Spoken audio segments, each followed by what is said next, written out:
Welcome to my easy miniature book tutorial. So what do you need to make this book? Well, you need paper. You can use white paper for the inside, for the pages, or you could use newspaper or magazine. For the cover, you can use a thicker card. Paper works well, but you can use any kind of decorative paper for the cover. You also need a ruler, some white glue, and some scissors. I sometimes use an awl and an X-Acto knife and tweezers, but you don't necessarily need those. So first I cut the cover. This cover is just over 1 centimeter wide, because the inside of my book will be about 1 centimeter. So I trimmed the cover, I made it a little bit shorter here, and I fold it in half. And then at the fold where the spine of the book would be, I make a little crease. I don't need to fold the paper too firmly. It's just more of a suggestion of a crease. And then you end up with this sort of shape. So once I've got my cover folded, I move on to the inside of my book. Now here I'm using white paper, but as I said, you could use newspaper, you could use a cut-up magazine. So here I'm measuring out the height of my book. It'll be 1 centimeter tall, and I'm using the full width of the paper to make up the pages of the book, so it'll be a fairly wide book. So once I've got my strip cut, I fold it in half. And this is how I determine the size of my pages. I fold it in half, and then I fold it in half, and I fold it in half again, and again until I get it down to the size, approximate size of the book that I want. When I do these folds, it's the same as before. It's a suggestion of a crease. And then I open it all up, and I start at the center fold, the first fold that I made, and I do an accordion or zigzag stitch, folding the paper where I made those suggested folds, creases previously. Now, if these folds don't come out perfect for you, that's fine. You can always trim things at the end. Some people will mark out where they want their folds beforehand. This is just how I do it. So as you can see, I'm just folding back and forth, and I'm getting like a little accordion or a little book shape. Now, as you come along to the end of your folds here, you want to make sure that your last folds, or what would be the first and last pages of your book, are about the same size, in about the same place, and pointing in the same direction. And then I sort of rub them down on each side and squeeze them to kind of get them into shape. And there you see I've got a lovely accordion. And I open it up, it's a zigzag. So with the last page and the first page of your book pointing downward, I lay out my accordion like so. I was just checking to see that my pages were the same size, and they were not. Like I said, you can trim it up at the end.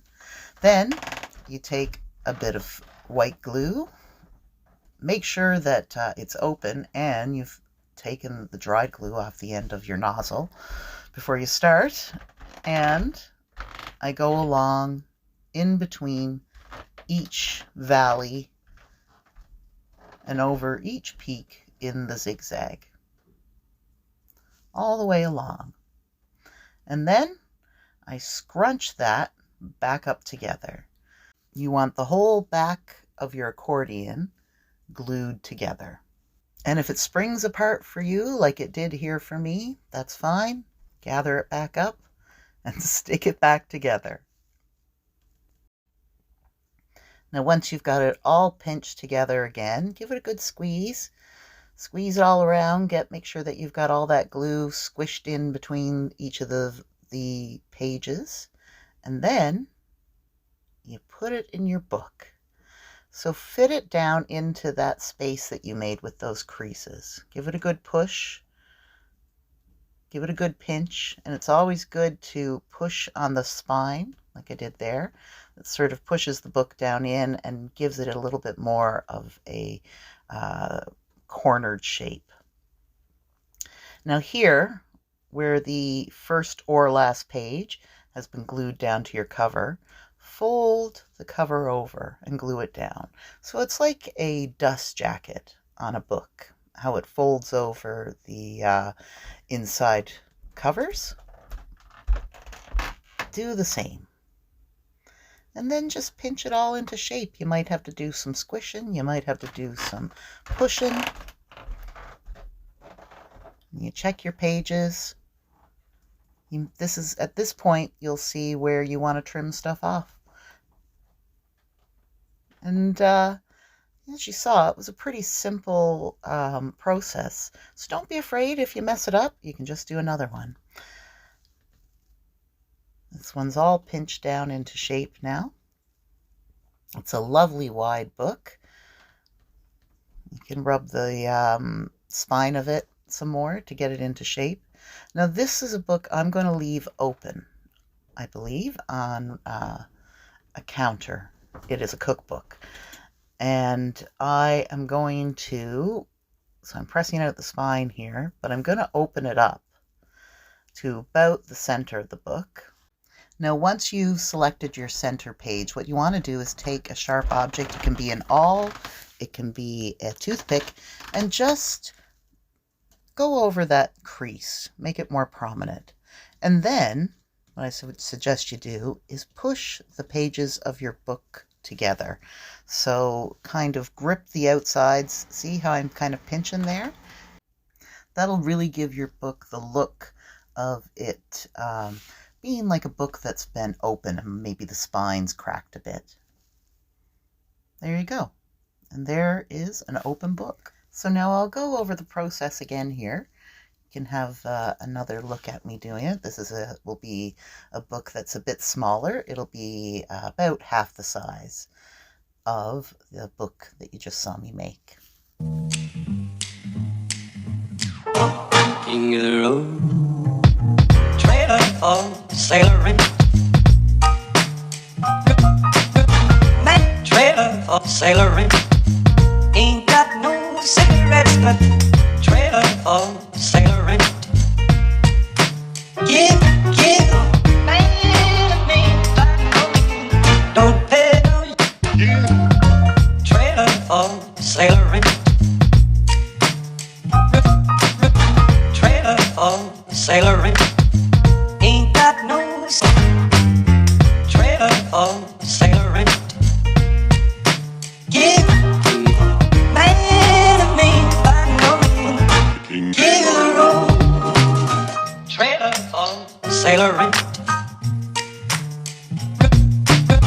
Man, trailer for sailoring. Ain't got no cigarette. Give man of me, don't pay no trailer for sailoring. Once you've finished your book, you could choose to decorate it. Maybe you put some stickers on it. Maybe you do some drawings on it. I'm just making some lines here to represent a book and some more squiggly lines to look like writing. This is where using a newspaper or magazine would work great to make your inside pages out of. If you wanted to have a book that you didn't intend to open, you could just use a small block of wood or a little bit of thick cardstock. Some people use Scrabble tiles for this. It's a similar process as before, where you are just cutting a cover. This one you can just slip your book inside, so it helps you make your spine, as you can see. But I like to do the same sort of thing, where I leave enough of the cover long enough that I can fold it over. This time I don't have a first and last page to do that with, so I just fold it over on itself and I squish the book in. I like to glue those pages together inside. Here, you'll see. And a little bit on the inside of the dust cover. And then just squish your block in and pinch it all in together. You've got a really simple book. You can't open it, but it works well on a shelf. So there you go, a simple miniature book tutorial. Why don't you have a go for yourself? You can be more precise or you can be less precise as long as you enjoy the process. Thanks very much for watching.